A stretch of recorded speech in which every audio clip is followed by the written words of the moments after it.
Тут, короче, разбомбили.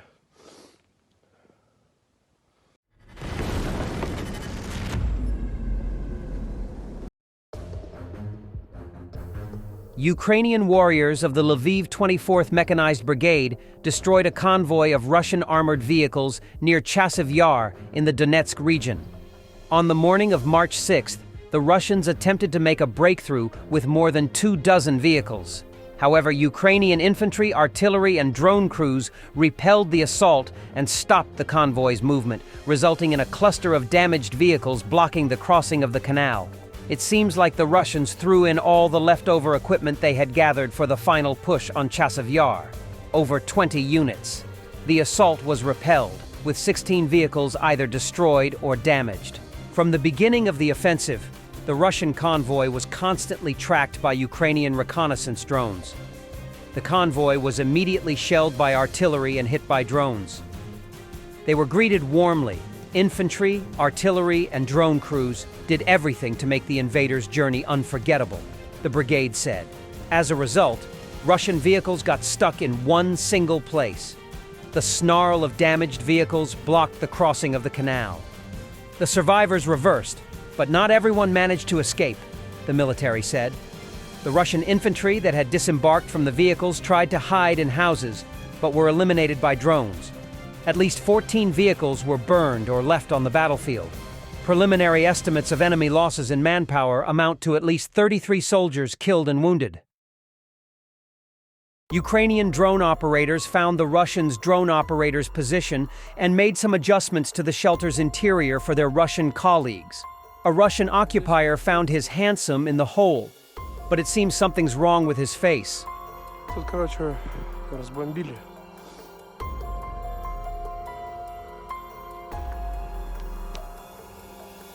Вот здесь у них взлетка была. Здесь у них взлетка была. Здесь их блинчик был. Красавчик!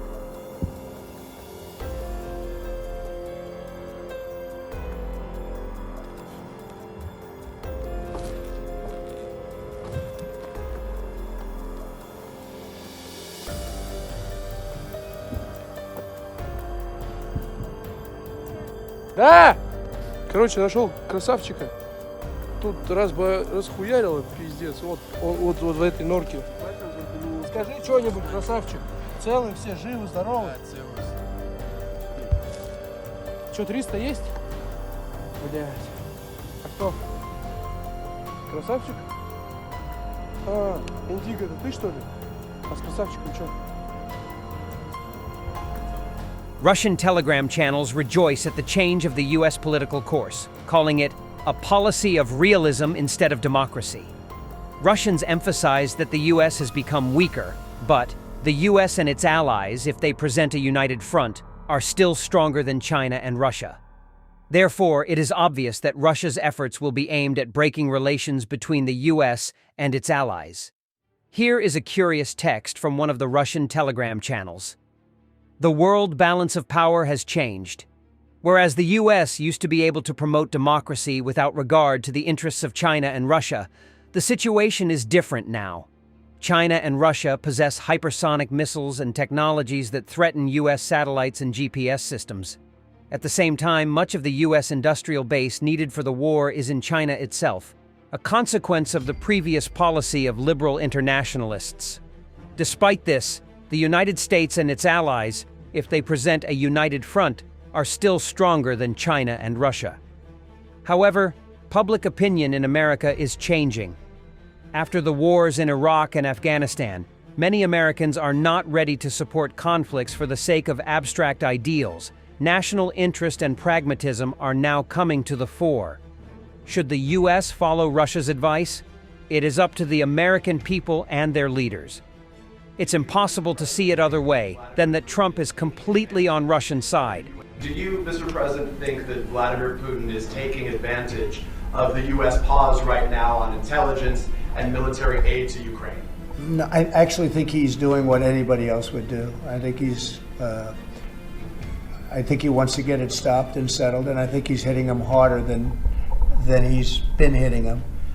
And I think probably anybody in that position would be doing that right now. Poland is in serious talks with France regarding the use of France's nuclear capabilities to defend Poland, Bloomberg. We must be aware that Poland must reach for the most modern capabilities also related to nuclear weapons and modern unconventional weapons, PM Tusk said. That is why we are facing a very serious race, and it is a race for security, not an arms race. PM Tusk said there was no doubt that Russia is rearming on a massive. The Kremlin might be preparing for a full-scale war with somebody significantly larger than Ukraine within the next 3 to 4 years. NATO armed forces are unprepared for modern drone warfare, according to Colonel Vadim Sukharevsky, the commander of Ukraine's unmanned systems forces. From what I see and hear, not a single NATO army is ready to resist the cascade of drones, Sukharevsky told Reuters in an interview. Sukharevsky stressed that NATO must recognize the economic advantages of drones, which are significantly cheaper than traditional weapons systems used to intercept them. It's just elementary mathematics. How much does a missile that shoots down a Russian Shahed drone cost? And how much does it cost to deploy a ship, a plane, and an air defense system to fire at it? Sukharevsky explained. He also emphasized that over 60% of targets are destroyed by drones. Sukharevsky also revealed that Ukraine has already used laser weapons to combat enemy drones and plans to integrate them into combat operations, though he did not disclose any details. Ukraine tries to outpace the enemy, making significant strides in drone warfare, deploying AI, expanding its use of ground drones, and even testing lasers to counter Russian UAVs. Sukharevsky added that Ukrainian forces are now using a mothership drone that can carry 2 FPV drones up to 70 kilometers. The mothership then acts as a relay station. Thousands of ground-based drones are operating on the front lines, reducing the number of soldiers deployed to high-risk areas or for logistics operations, according to Vadim Sukharevsky. Both Ukrainian and Russian forces are heavily relying on electronic warfare to disrupt drone communications, leading to a surge in the use of automated drones. This, in turn, has led to a boom in the use of drones with automated guidance. Such drones, after the operator selects a target, independently carry out the attack thanks to artificial intelligence. Sukharevsky stressed that the final decision to strike should remain with a human, not an algorithm. According to his estimates, at least half of Ukrainian drones already use artificial intelligence systems, and in the future, most combat drones will be integrated with AI. Militarny recently reported that Ukraine plans to quadruple the production of long-range kamikaze drones, bringing their output to several thousand per month. Thanks for watching, and don't forget to subscribe. Also, if you want to support Warthog Defense, please become our member and get early access to new videos, exclusive members-only videos, and become administrator in comment section. The membership link is in the description.